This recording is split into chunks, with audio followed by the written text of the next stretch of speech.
In this video, we will unbox, swatch, and paint with the Cityscape Selection Watercolor Set by Rembrandt.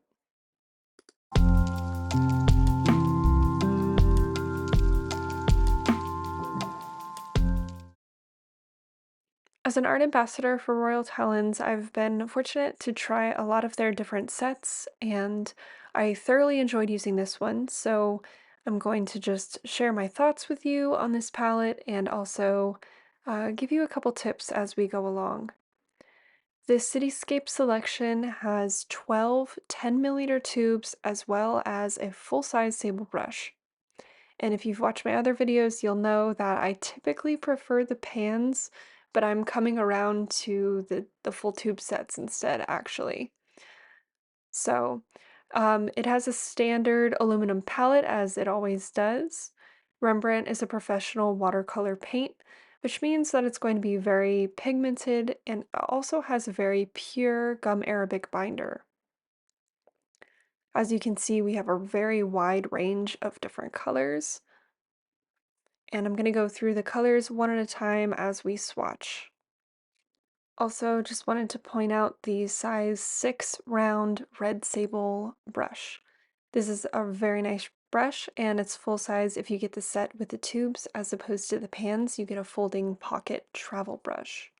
So if you're an OCD artist like me and you like to have all of your paint confined into one place, this is a very helpful tip, and it worked really well when I did it with the other palette that I recently just made a video for. I'll put a link up top here, which goes into a little bit more detail. But essentially, all I'm going to do is use some E6000 to glue some half pans into my actual palette. This way I kind of have a little bit of a reservoir for my watercolor, as opposed to just squirting it directly into the palette. If you're a very messy painter like me, then you can lose track of which colors are what, and it just makes it harder to mix, harder to keep clean. So this is a pretty cool way to organize everything. Now that we have that settled, let's talk colors. First up is kind of a controversial color in the watercolor world. It's opaque white, and if you've seen my other videos, you know that I love to paint with white. The reason some people don't like painting with opaque white is because it can make your colors muddy or chalky if you use it in the wrong way. Gamboge is a series 2 color in this line. It's also very transparent, and it's a beautiful bright golden yellow color. Originally, this color was found across Asia in trees. It was actually a resin from the trees and also poisonous and also fugitive, so not a color that we use now. It's a synthetic blend. Next up is benzimidazolone orange. It holds the world record for the longest orange name. I'm just kidding, I don't know if it does. It's commonly also called azo orange. This is a series 3 monopigmented color, and it is very transparent with a high tinting strength. Permanent red medium is also a transparent color. This is a series 2, and it is a very warm red. It has a lot of orange tones in it. It almost looks like a vermilion to me. For our other red, we have permanent matter purple. This looks close to an alizarin crimson color, but it definitely has more of a purple kind of tinge to it. It's a very deep, cool red. Lavender is a color that's commonly used in landscape paintings. I've never used it before, but I'm excited to try. This has 3 different pigments in it and is commonly used to create muddy areas and also add some atmospheric perspective.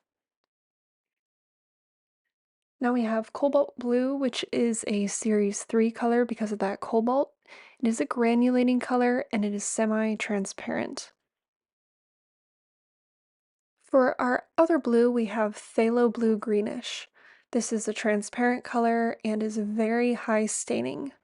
It has a beautiful jewel tone to it. It's a very strong color, so I'm glad that we have this in addition to that cobalt blue, which can be a little bit more on the subtle side. We also have phthalo green, another very intense, very transparent color. And I think that they included this mainly for mixability. If you mix this with alizarin or ultramarine, you can get some beautiful muted tones. So we should be able to do that with this set. For the only brown included, we have greenish umber, and it's a very earthy color that's neutral and has just a slight hint of green. We also have oxide black. It's a high granulating color. I did a whole video on this if you'd like to check it out. I'll link it for you. I'm grateful for the mix of granulating colors along with the standards so that when we're painting our landscape, we can kind of choose if we want that texture or not.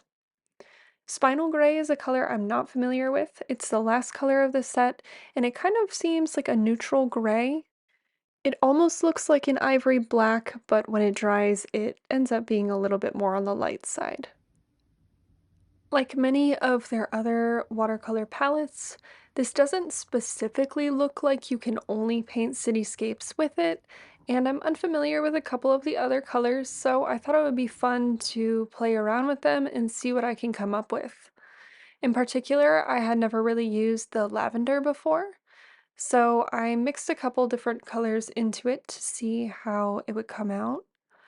Also, I wanted to try out the phthalo mixes and see what kind of murkier colors I can combine from those vivid greens and blues.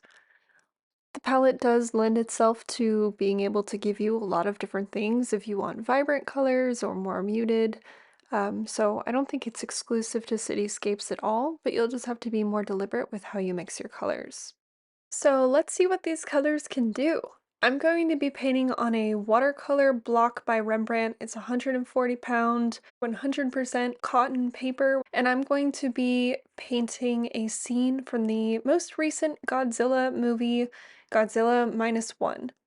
And I'm actually painting this for my brother for Christmas. He's a huge Godzilla fan, but I thought it would be so awesome to paint a city that's, being destroyed because this is a cityscape selection. And so, what better way to celebrate than by painting a city being destroyed?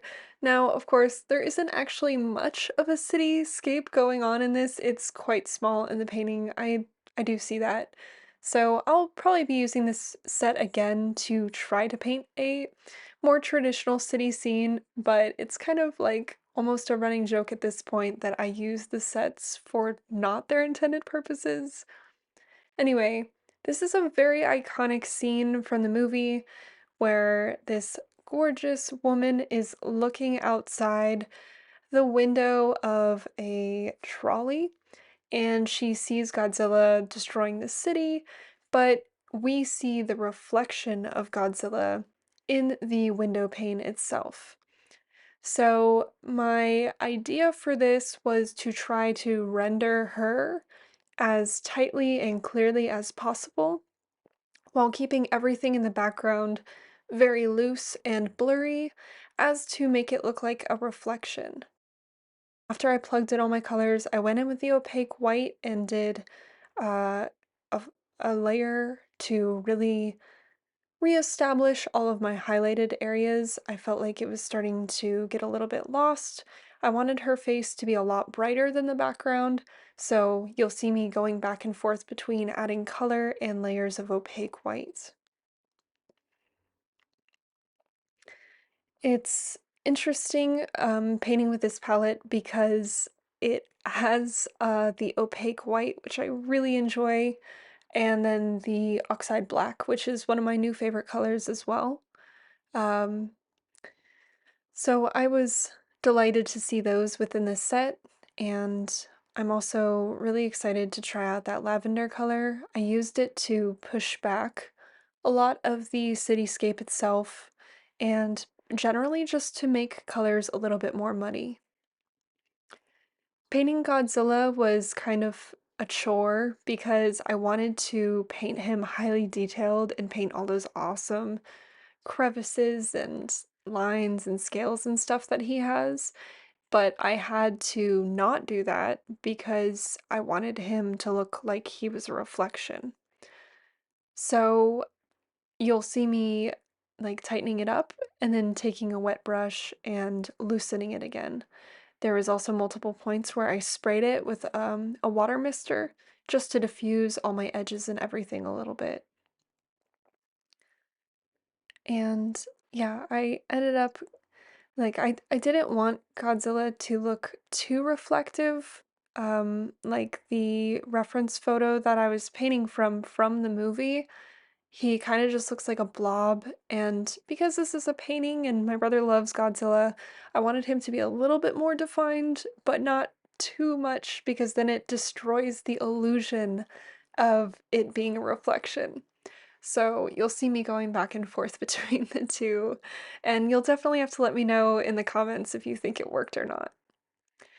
But I really wanted to play up the beautiful colors in this palette.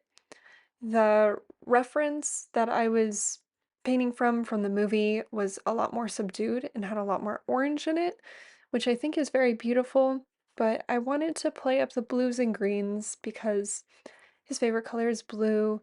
So you'll see me using a lot more blue. So after I got all of my local colors painted, I got all my midtones and shadows established, you'll see me going back through with the colored pencils. I only used these on the portrait and also the wooden frame around the portrait. And that's because I wanted to add the majority of the detail, contrast, and interest to the items in the foreground. So these are watercolor pencils. I use a variety of different brands, but I go through and I plug in all my lines. And then if it's looking too textured because it is watercolor paper, I'll go through with a wet brush and smooth out the texture. This is a very effective way to add details into an area without having to commit too much to that colored pencil look. And you can get some really beautiful fine lines out of the watercolor pencils, so I basically use them for almost all my watercolor drawings. And I tried to stay pretty true to the palette. I didn't go too far out of the box with using too many colors, so I think you can still see a lot of the original painting preserved. The colored pencils just tightened it up a little bit.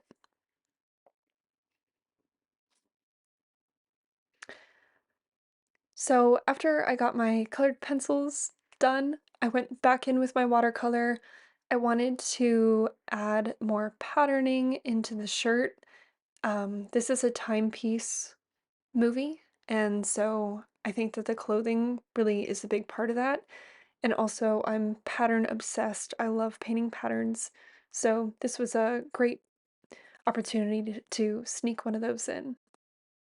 And although I had plans for doing the reflections right over top of my painting, I was kind of dreading it because I think that the illustration came out really nice, and I was scared to do the reflections on top, but I did it anyway because that's what we have to do as artists. We have to push ourselves, right?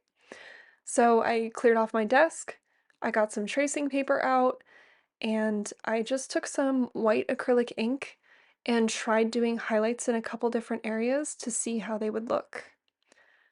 Once I gathered the courage, I just took a large brush with some white acrylic ink and put a little bit of reflective strokes right on top of the painting.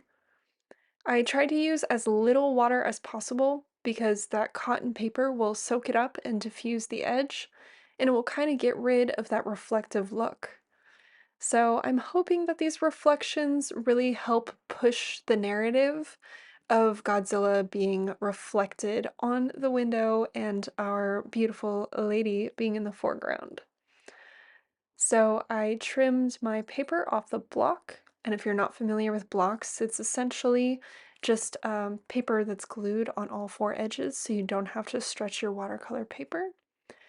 And I, yeah, got some matte paper and framed it up. So I hope he enjoys it, and I also hope that you guys really enjoyed this Cityscape watercolor unboxing, swatching, and demonstration. And if you have any ideas of any cityscapes that you'd like to see painted, definitely let me know down in the comments. I would love to paint another city for you guys. So thanks so much for watching and have a wonderful week.